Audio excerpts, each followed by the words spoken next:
My name is Kingsley Imafwa, and I am your host. Welcome to episode 2 of The Source, a deep dive into James Michener's monumental novel about the land of Israel, the people who built it, and the civilizations buried beneath its soil.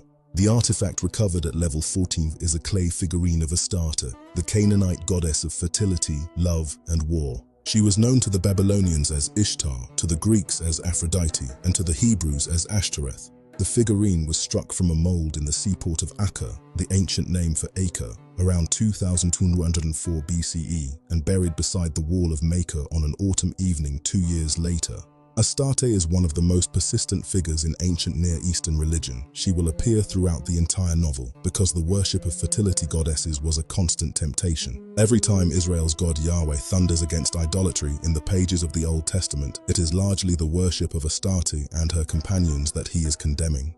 To understand the religious conflict at the heart of the Hebrew Bible, you must understand Astarte. Each has left its rubble. The cave mouth is now buried. The spring still flows. And where once camped, a town of roughly 700 people now stands. 100 mud brick houses along winding streets, with a population that farms the fields to the south, keeps animals, and trades with the great city-states of the region. The monolith that raised still stands at the center of the town, still considered the holiest object in the area. Now believed by the residents to have been placed there by the gods themselves, history has erased its true origin, but it endures. This is one of Michener's most beautiful observations. Things outlast their meanings, objects survive their makers. A stone becomes sacred not because of what it was, but because enough generations have kneeled before it.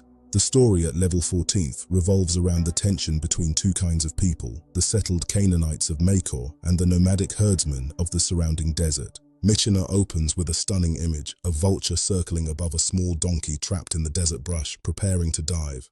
A nomad in a yellow cloak finds the donkey just in time, a small victory of life over death at the edge of the wilderness. This man then makes his way to Makor, where a much larger contest between death and life is underway. The settled people of Makor worship Astarte, the great goddess of fertility, who governs the growth of crops and the birth of children.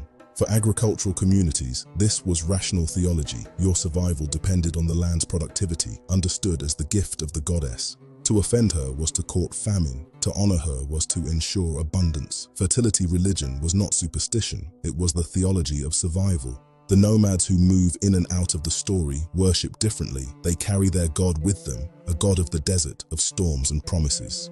A God who is less interested in the fertility of the ground and more interested in the faithfulness of his people. This is the early form of what will become monotheism.